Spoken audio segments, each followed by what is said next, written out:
Okay, good morning. So let me continue our discussion about spectrum of a bounded linear operator. So let's recall we have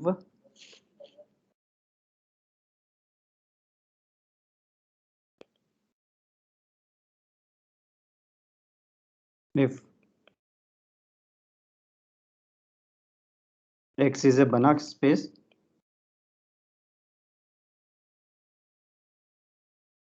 and T is a bounded linear operator on X, then we define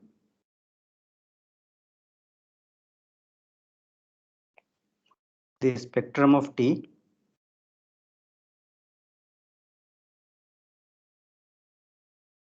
is sigma T equal to all those complex number lambda such that lambda I minus T is not invertible.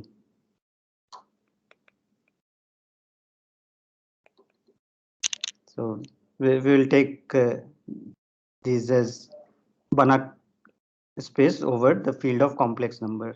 So complex Banach space, and then we defined spectrum as this. So what we saw was that this sigma t is contained in all lambdas is that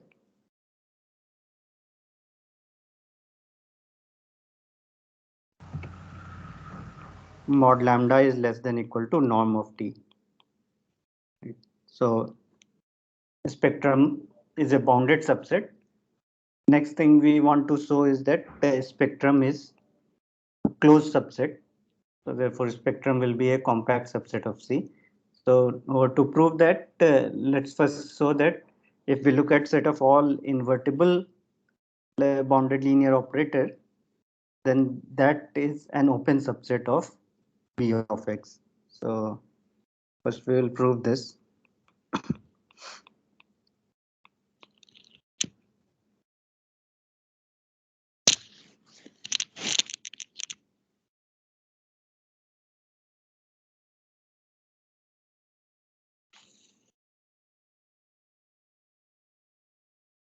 Let's write this as G of X. This is all T belonging to Bx such that T is invertible. So the result is that this is an open subset of B of X.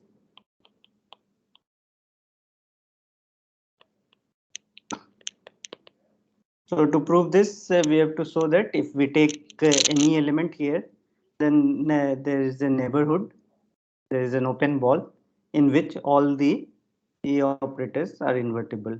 So suppose we take any T. So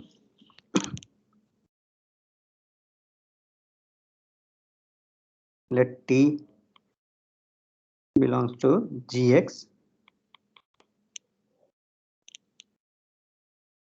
and suppose I take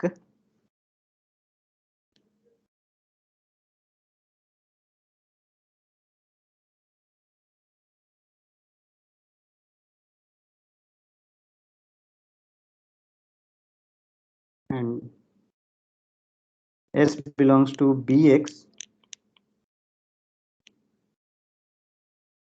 such that norm of T minus S, this is less than 1 by norm T inverse.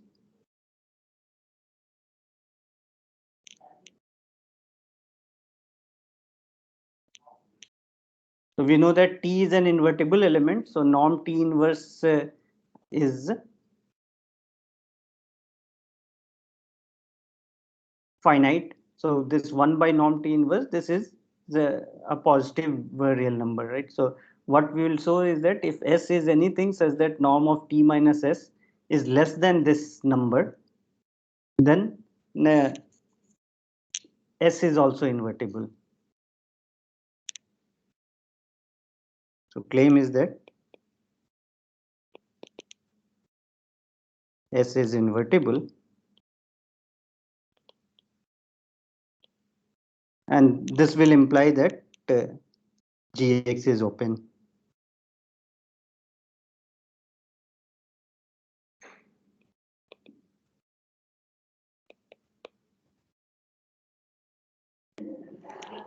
So why is this? So if we have this S satisfying this, then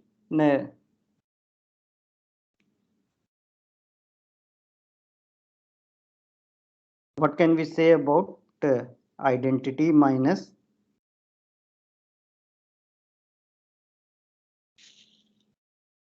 if we look at yeah, so let me write like this. So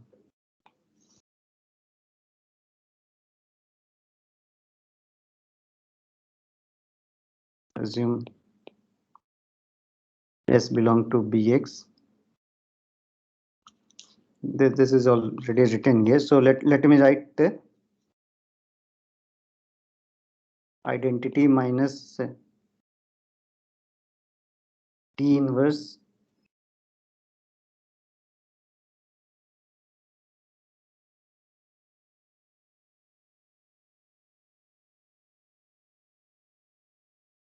yes. So T inverse times T minus S, if we look at this norm, is less than equal to norm of T inverse times norm of T minus S. And because norm of T minus S is less than 1 by norm T inverse, this is less than 1. So now we know that if norm of any bounded linear operator is less than 1, then identity minus that is invertible. So this will imply identity minus T inverse T minus S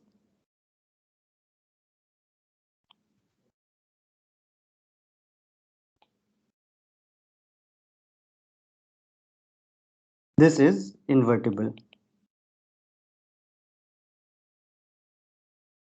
What we have to show is that S is invertible. So how do we get S invertible from this? So what is this equal to? This is nothing but this is equal to T inverse times S. So T inverse T will be identity that cancels with this, and then we get T inverse S. So what this proves is that T inverse S is invertible, and T is given to be invertible. So S we will get by multiplying this by T. So this implies that S is equal to T times T inverse S is invertible.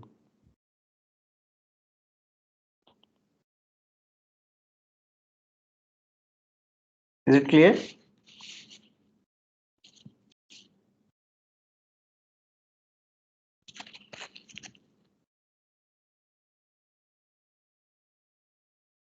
Okay, so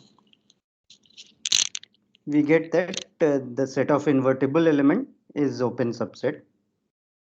So note that if we like take this x to be equal to the Rn or Cn, and then the bounded linear operators are nothing but matrices. So this in that case g of x will be glnr or glnc. So if we look at the set of all invertible matrices, that is an open subset of set of all n cross n matrices. So that is a special case of this result.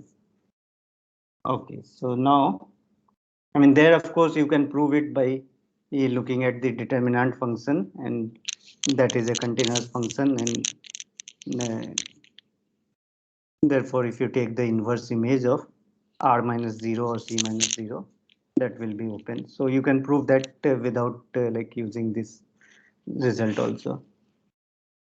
So now what we will show is that uh, spectrum of T is closed. Sir, why invertibility of S implies Gx is open? Okay, so what do we have to prove Gx is open?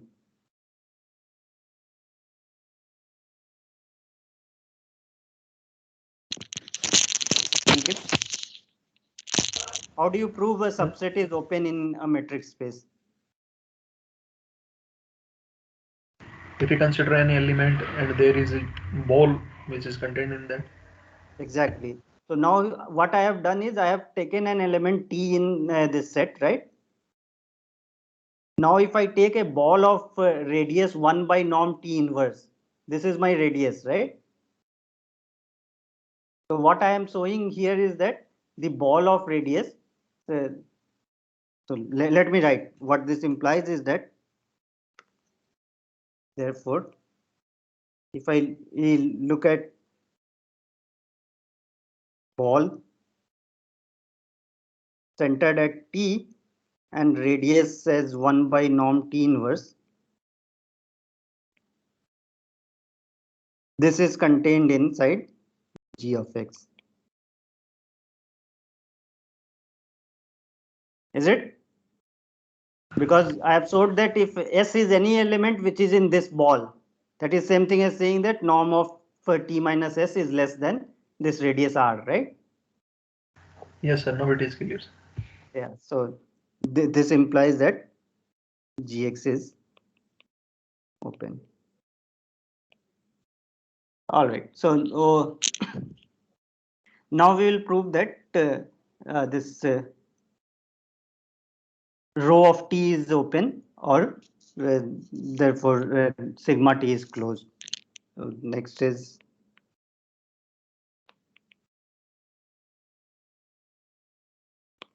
row of T is an open subset of C.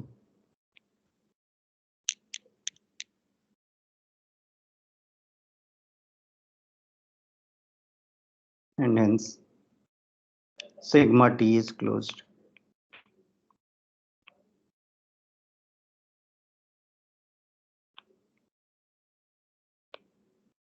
So what is my row of T? Row of T is all those lambda in C such that lambda I minus T is invertible.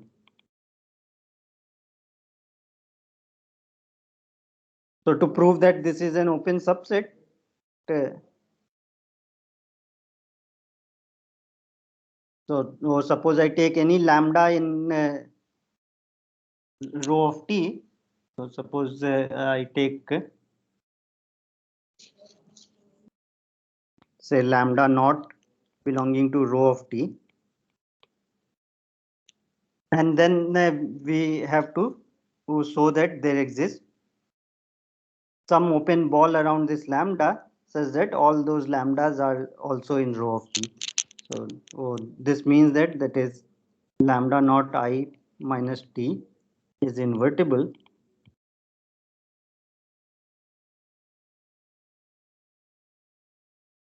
So if we look at the previous result, the proofs showed that if I take any operator such that norm of T minus S is less than 1 by norm T inverse, then S is invertible. So if I look at this so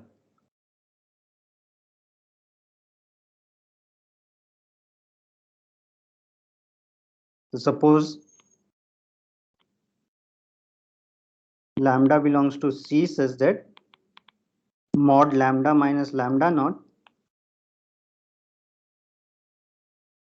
is less than this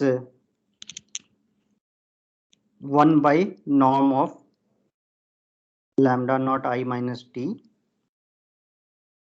inverse. So if I take this radius, then we claim that this lambda is also in row of T. That means that lambda I minus T is invertible.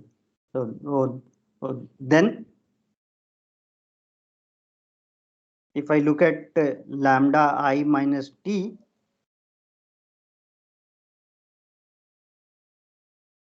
what is lambda I minus t minus lambda naught I minus t?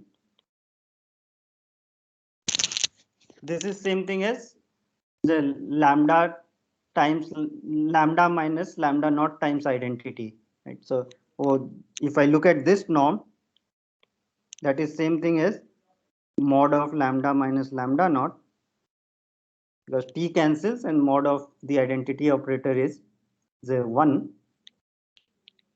times norm of I, which is equal to mod lambda minus lambda naught, and this is less than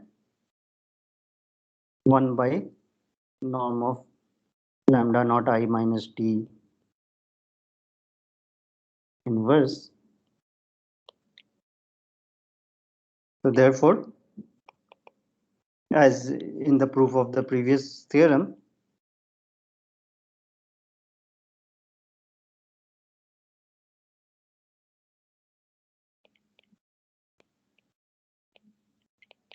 this lambda I minus t is invertible.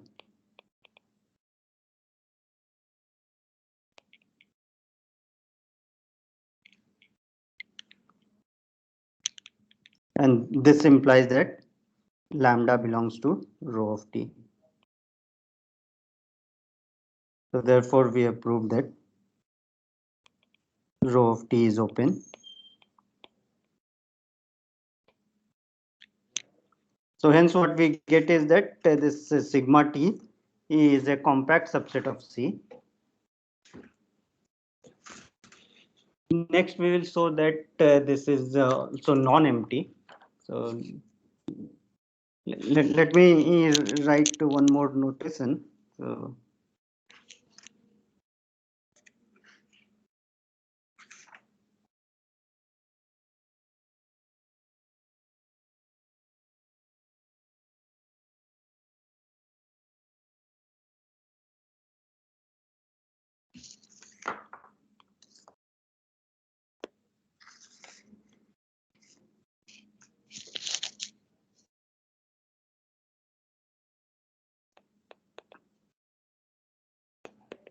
we will write for lambda belonging to rho of t, r lambda is lambda I minus t inverse. So for every lambda in the resolvent set, we define this function, which is called the resolvent function. So this is defined from rho of t to g of x, right? So this defines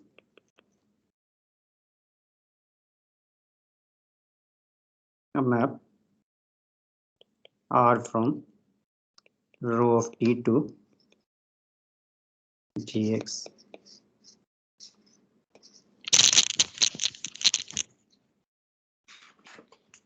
For every lambda which is not in the spectrum, we can define an invertible operator.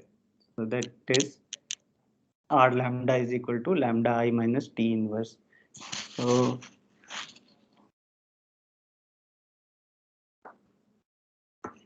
let us see what happens if we take lambda and mu.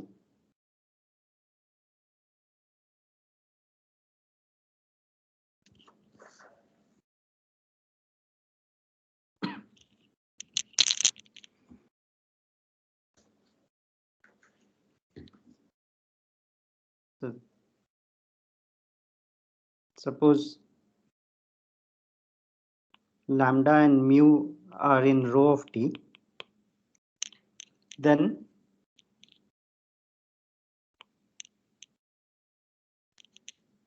if we look at r lambda,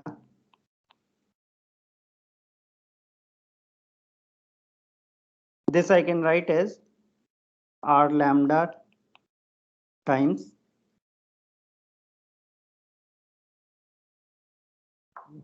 let me write.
Okay, there's some problem. Mm.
Okay, let me come back to what I was doing.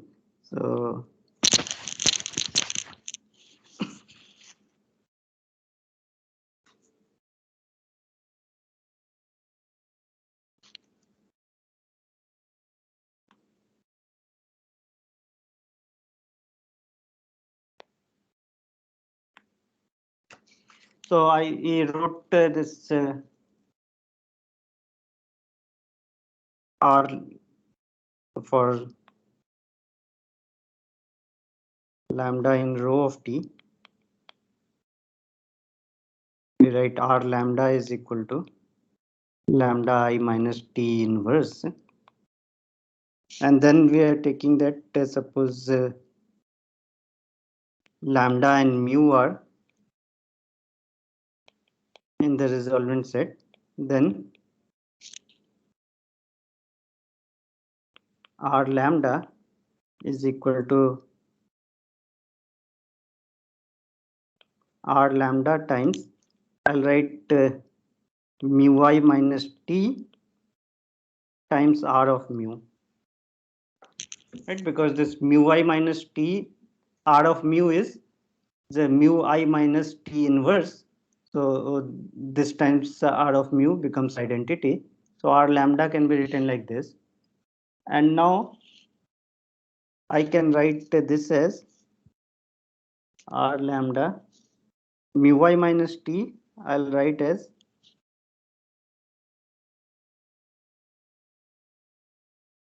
lambda I minus T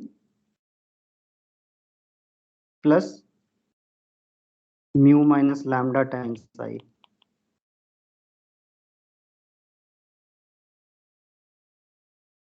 Right, so mu I minus T I can write as lambda I minus T plus mu I minus lambda I. Now I can write this thing as R lambda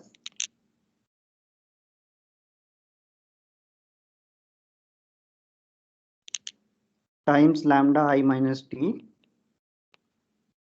plus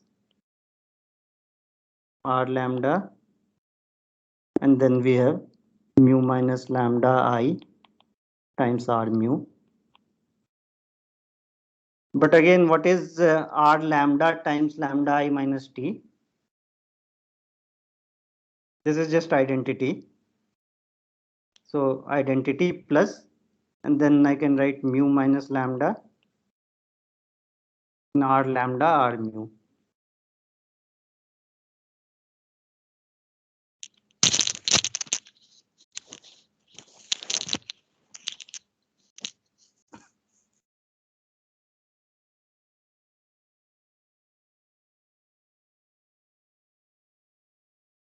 Oh, sorry, there is another term here. R mu should be there, right? So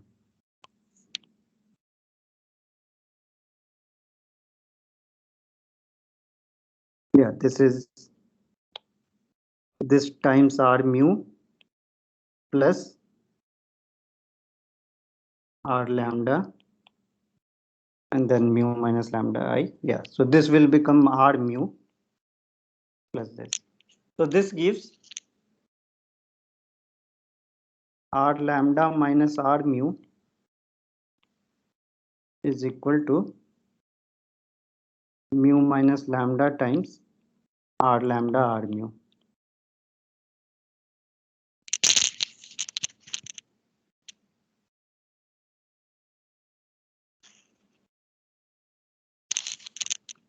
So let us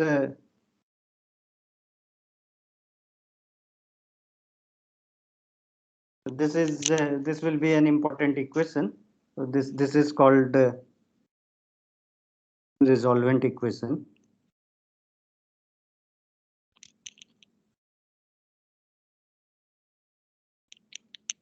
So R lambda minus R mu, this is equal to mu minus lambda times R lambda R mu. Okay, so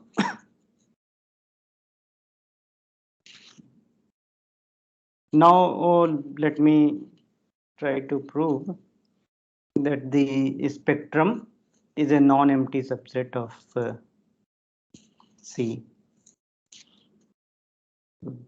This is our next main theorem.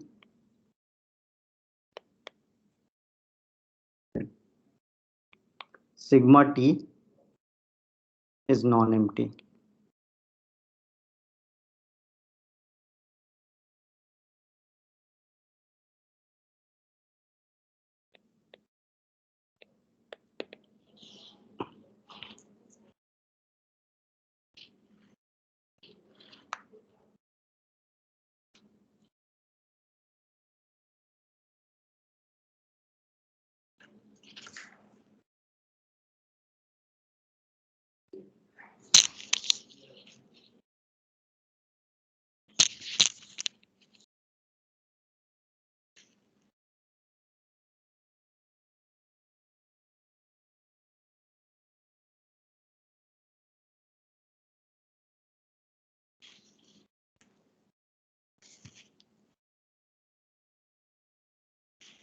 All right. So what we do is that suppose this is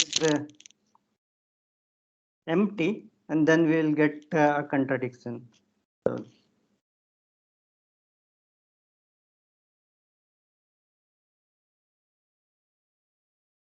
sigma t is empty, then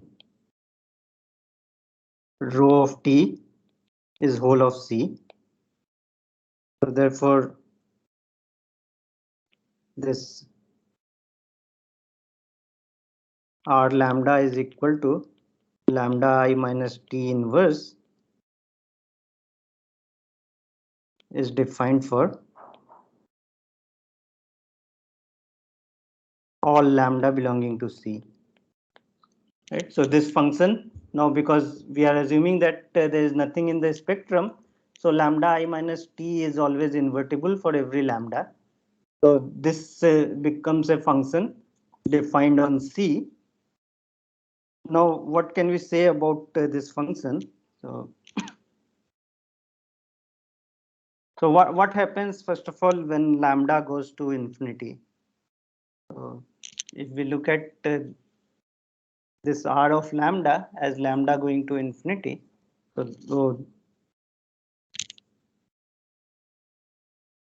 note that this R lambda equal to lambda inverse, if I take out, then it will be I minus T by lambda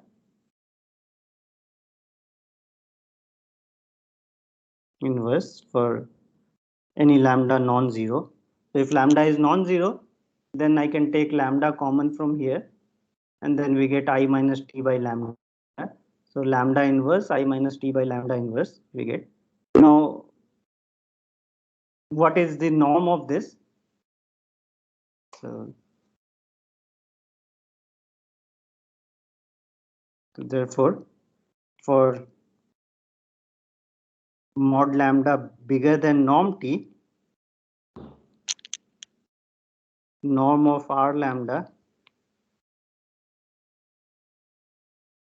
this will be equal to, we have 1 by mod lambda and then norm of I minus T by lambda inverse. And what do we know about this? So here now T by lambda is an operator of norm less than 1. So therefore we know a bound for norm of the inverse of this. So this will be less than equal to 1 by mod lambda times 1 by 1 minus norm of T by lambda. Right? If norm T is less than 1, then norm of I minus T inverse is less than 1 by 1 minus norm T, that we got by using the geometric series for this inverse, and from there we get this. So what is this equal to? So here we'll get mod lambda. This is equal to 1 by mod lambda minus norm T. So norm of R lambda is equal to 1 by E mod lambda minus norm T whenever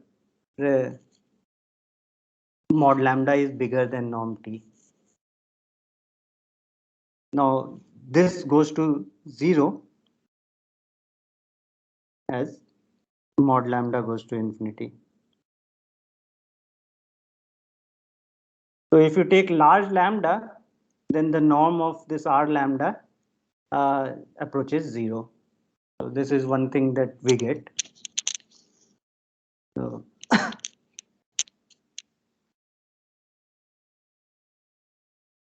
so now let us take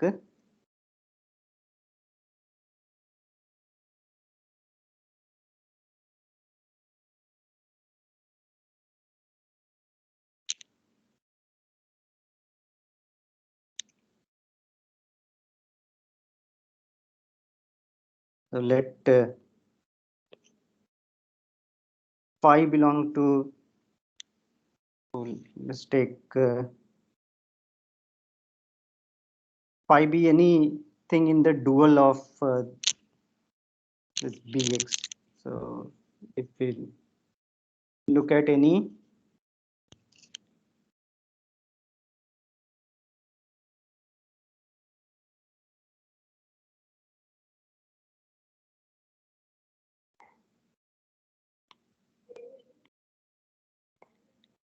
so phi is a bounded linear functional on B of x and define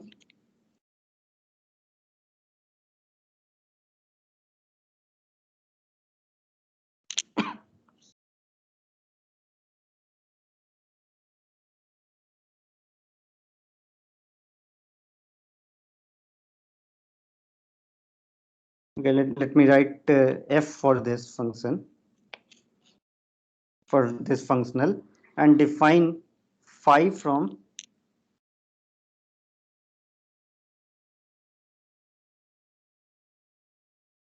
this row of t uh, row of t to c by phi of lambda is equal to f of r lambda, right? So if we take any bounded linear functional on B of x, r lambda is is a bounded linear operator. So if we write f of r lambda, this becomes a scalar. So this is a complex number. So phi is a map defined from row of t to c. What can we say about this map phi? So here, in fact, this row of t we are assuming to be equal to c. So then it will be a map from c to c. So we will show that this phi is actually the analytic function. So claim is phi is analytic.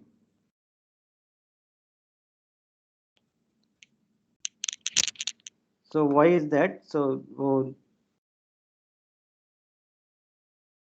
we have to show that phi is differentiable. So if we look at phi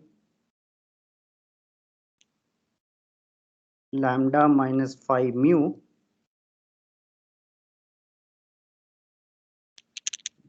this is equal to f of r lambda minus f of r mu, and f is linear, so this is f of r lambda minus r mu.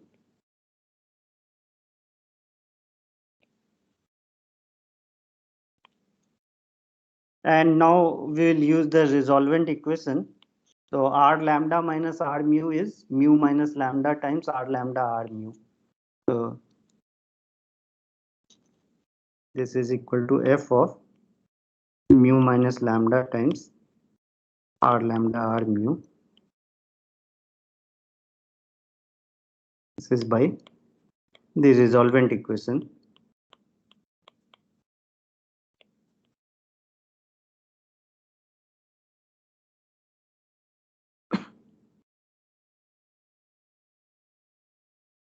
So therefore, for any lambda not equal to mu, if we write phi lambda minus phi mu by lambda minus mu, this will be equal to minus of f r lambda r mu.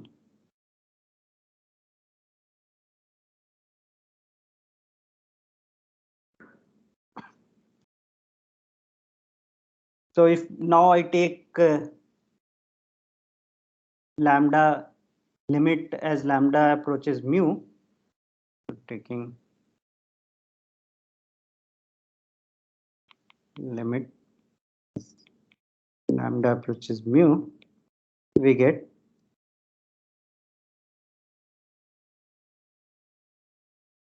limit lambda approaching mu of phi lambda minus phi mu by lambda minus mu. this exists, and this is equal to minus f of lambda mu squared.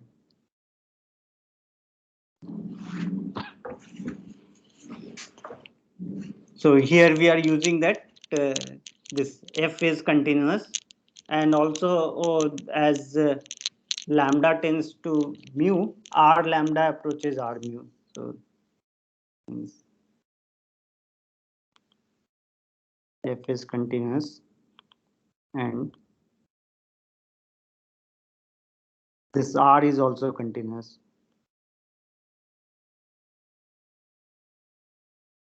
So that you see from here, we get r lambda minus r mu is mu minus lambda times r lambda r mu. So if we take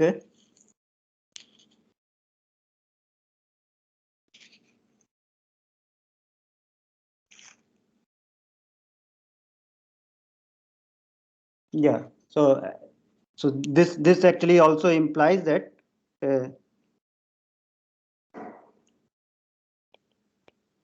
note that the above implies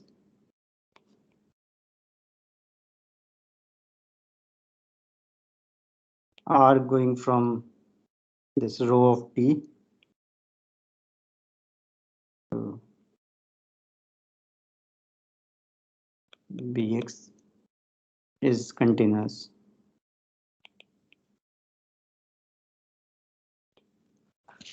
Right, because if you take a norm of this r lambda minus r mu, so that will be equal to mod lambda minus mu times norm of that is less than equal to mod lambda minus mu times norm of r lambda norm of r mu.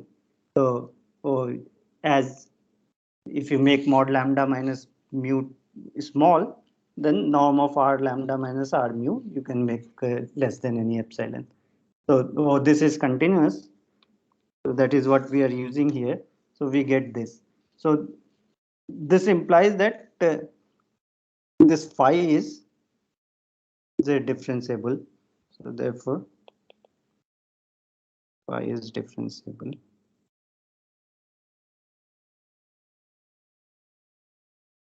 on rho of t. So now we are assuming that sigma t is empty. So rho of t is equal to c. So that means that phi e will become an analytic function on whole of c. Since we assume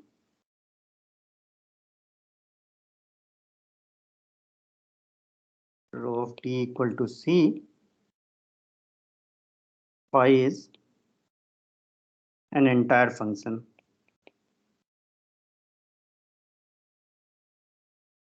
Right. So now we will use Liouville's theorem from complex analysis. So now phi is an entire function, uh, and if phi is also bounded, then we know that phi has to be constant. Right. So is phi bounded? So phi of lambda is defined as f of r of lambda. So also mod of phi lambda, this is equal to mod f of r lambda, and this is less than equal to norm f times norm of r lambda, and norm of r lambda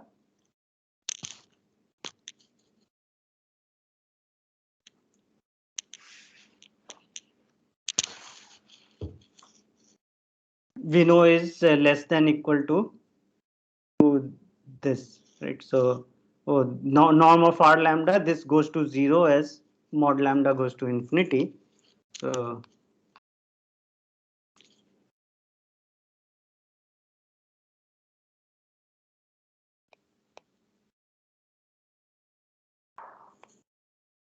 therefore this phi is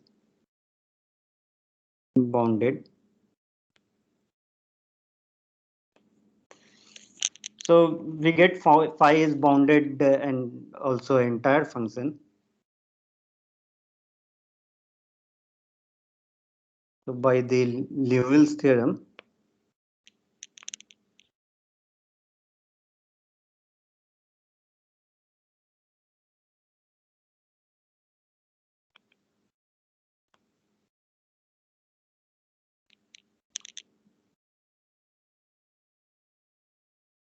phi must be constant.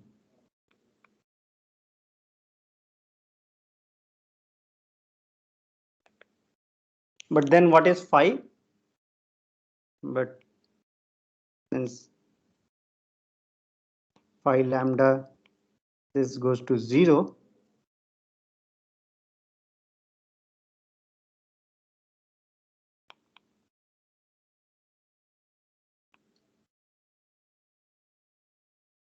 we get phi lambda has to be equal to 0. So phi lambda is equal to 0 for all lambda in C.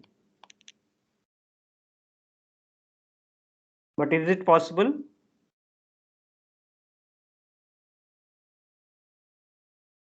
So therefore what we get is, so note that this phi was defined for a given bounded linear functional f. So what we prove is that f of r lambda this is equal to 0. So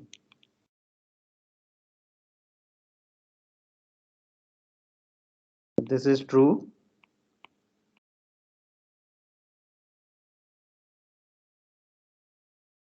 for every.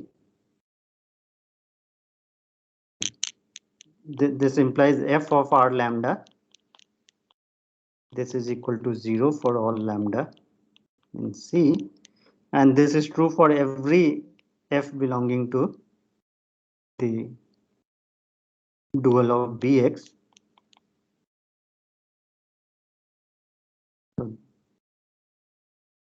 So what can we say then?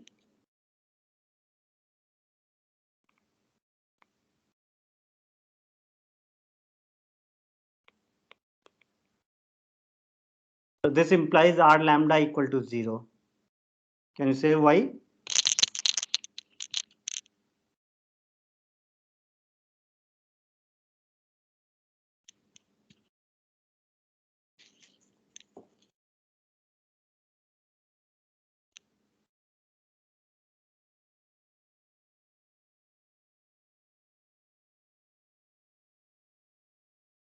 So I'm saying that if for every bounded linear functional f of this is equal to 0, then this element has to be 0. Why is this?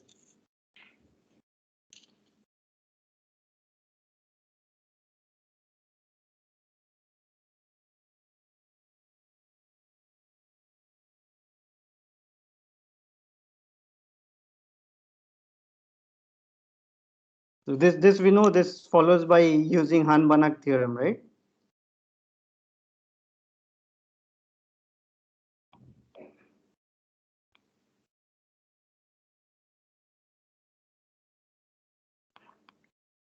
Because in Han-Banach theorem we have proved that if we have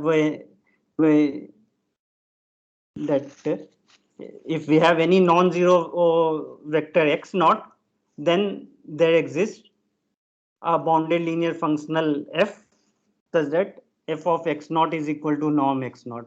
So in particular, I can find a non-zero bounded linear functional which is non-zero. But here we are saying that uh, for every f of this element is 0. So that is only possible if this is equal to 0. If this was non-zero, then I can find uh, a bounded linear functional which is non-zero on this r lambda. So, so r lambda is equal to 0. But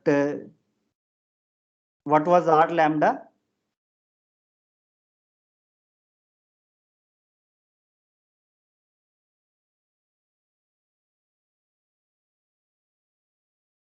this is not possible.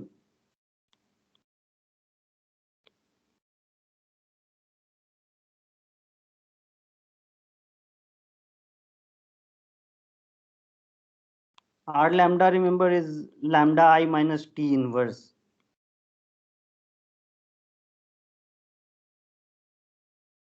So, because it is inverse of an operator, it cannot be zero, right? The zero operator is not invertible. So this is not possible. So we get a contradiction. The contradiction is because we assume that this rho of T is whole of C. So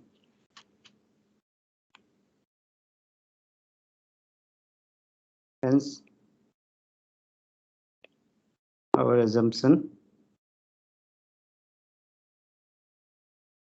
rho of T equal to C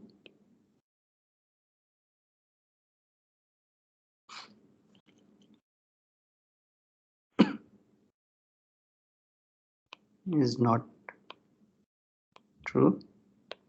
Therefore, sigma T is non-empty.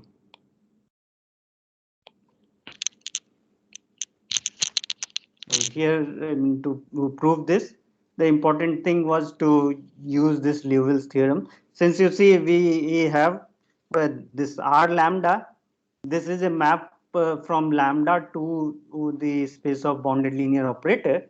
So first what we did by using bounded linear functional, we get a map from a subset of C to C, and then we can use the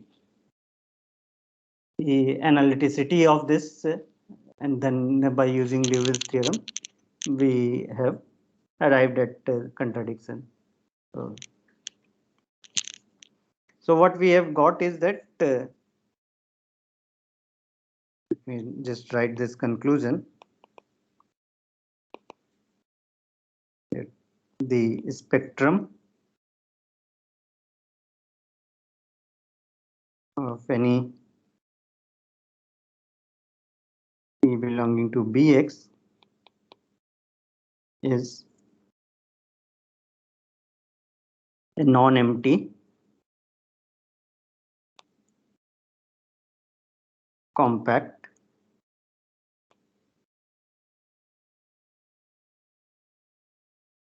subset of C.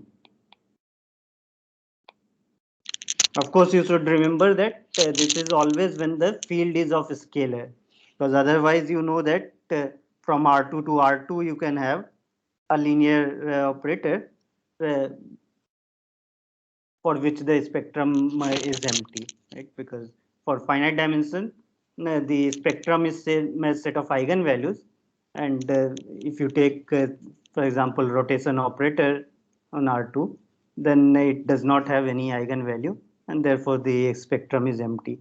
So this is not true for real Banach space, but for complex Banach space, the spectrum is always non-empty, even though the there may not be any eigenvalues. So you can have that there is no eigenvalue, but the spectrum is the non-empty. Let us just look at the example of right shift and left shift operator on L2.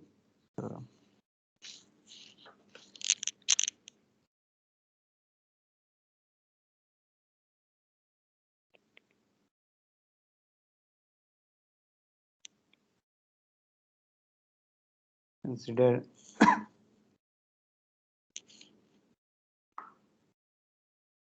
operator S from L2 to L2 given by S of x1, x2 is equal to x2, x3 and so on. So this is the left shift operator. Now, in the last class, we found the eigenvalues for this. So what are the eigenvalues? So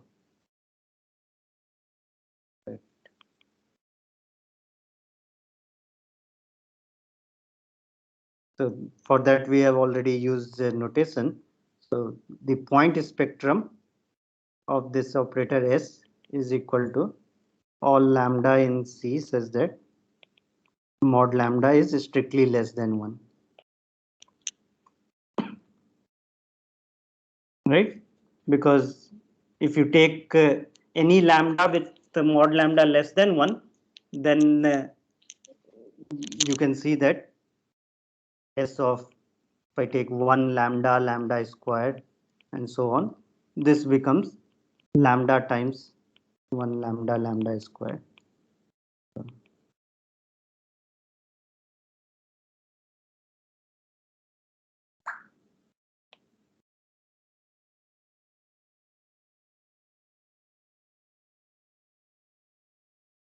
So this shows that lambda is an eigenvalue if mod lambda is less than 1, and if mod lambda is bigger than equal to 1, then there is no eigenvalue. So we know the this. Now what is spectrum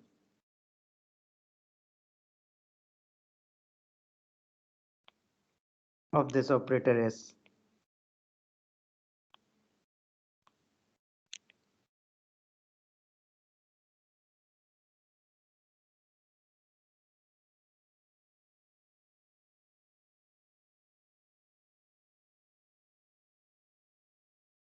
So what is norm of this operator S?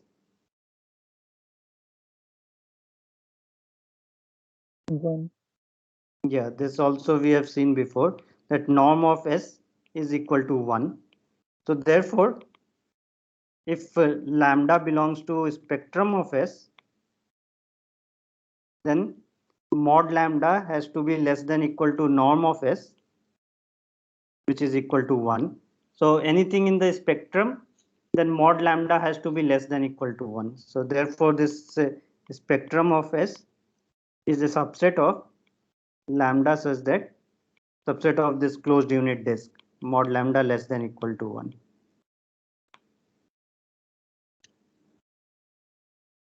And we know that this open unit disk is a subset of this also. This lambda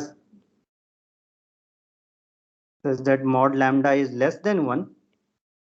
This is the point spectrum of S, which is we know is a subset of spectrum of S. So this open disk is a subset of sigma S. So this implies lambda in C such that mod lambda less than equal to 1. This is also contained in sigma S. Why is this?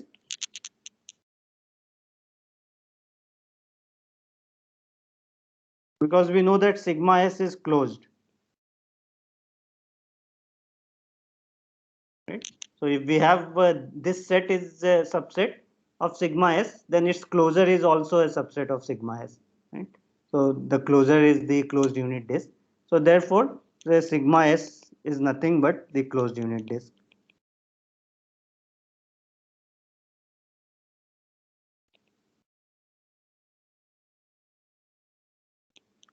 So this is for the left shift operator.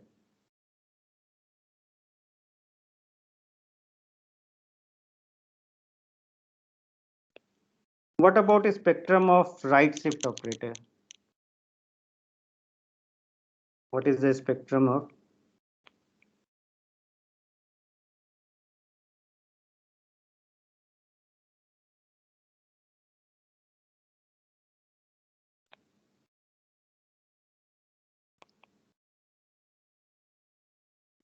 So let's write that operator T from L2 to L2 given by T of x1 x2 is equal to 0 x1 x2.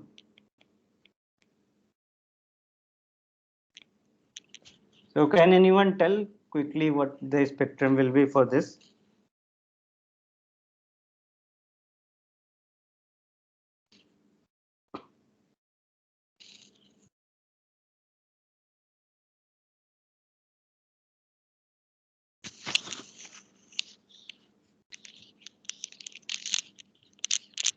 Okay, so I mean, right now, what we know is that in this case, if we look at the set of eigenvalues, sigma pt, that is empty.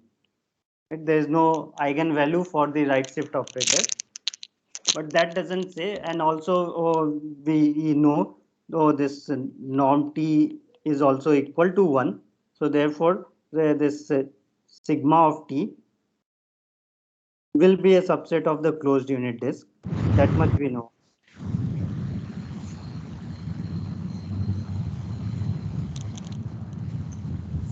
Right, and this is non-empty, that also we know that spectrum is always non-empty. So we just know that it is some non-empty, a compact subset, closed subset of this closed unit disk. But we don't know right now what this is. So one thing is that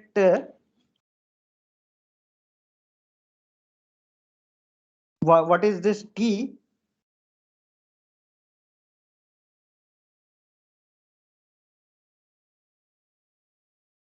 T is just the adjoint of S, right? Just write this, note that. This also maybe I have done before. So the right shift and left shift operators on L2 are just the adjoint of each other. So T is equal to S star. Now, if we show that the spectrum of adjoint is same as the spectrum of S, then we are done, right? So maybe I'll write this as an exercise, so that for any T in B of X, spectrum of T star is same as the spectrum of T. So if we know that, then we already know spectrum of S is this closed unit disk, and then it will follow that spectrum of this right shift operator is also closed unit disk. So to show this, you have to show that if lambda is such that lambda I minus t is not invertible, then lambda I minus t star is also not invertible. So lambda I minus t star, you just write as the adjoint uh, of some operator, and we know that if t is invertible, then t star is also invertible. So you can use that to get that uh, if lambda is in sigma t, then lambda is also in sigma of t star.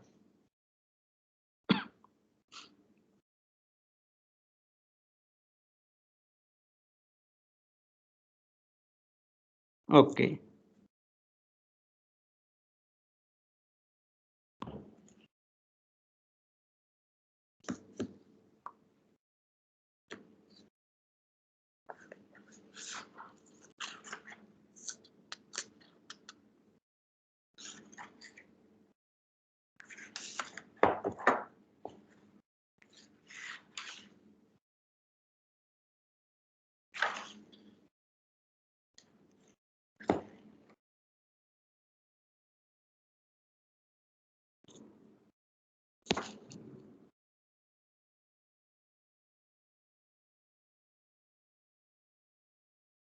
Uh, I should actually say that sigma of t star will be the complex conjugate of spectrum, right?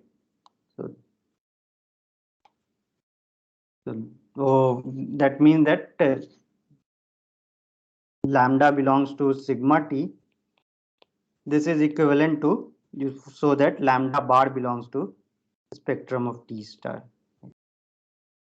So you might have seen for a Hermitian matrix, if lambda is an eigenvalue of a matrix A, then its complex conjugate will be an eigenvalue for the adjoint. And here you can prove for any operator this is. So this is easy to see by just looking at the adjoint of lambda I minus t. So, once you do that, then we get that uh, sigma of t So using this,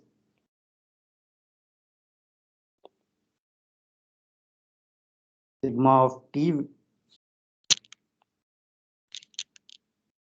will be equal to sigma S complex conjugate, and sigma S is the closed unit disk. So this will also be closed unit disk.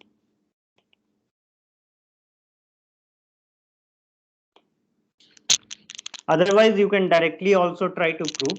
So what we know is that sigma of T will be equal to all those lambda such that lambda I minus T is not invertible, right?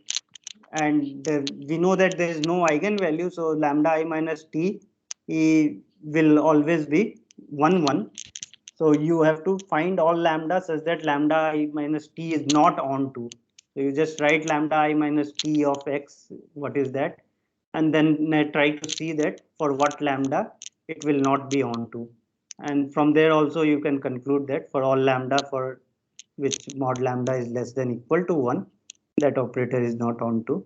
So you can do directly also, but here because we have already done for the left shift operator, and this is an easy fact that something is in the spectrum of an operator, then its complex conjugate is in the spectrum of the adjoint.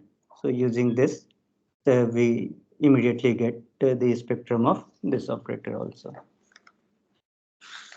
Okay, I'll stop here. So in the next class, we'll talk about the spectrum of compact operators, and then maybe some more results about a spectrum we will do. So I'm stopping here, and you must have got the email about the quiz. So we'll have a quiz on this Friday at 11 o'clock. So the quiz will be for roughly half an hour and 10 marks. And the syllabus, as I discussed, it will be starting from the Hilbert space before the compact operator. So I have written in the email the lecture number also. If you see the lecture notes, then you can see exactly what the syllabus. So it's only about inner product spaces and Hilbert spaces that we have done. Okay, thank you.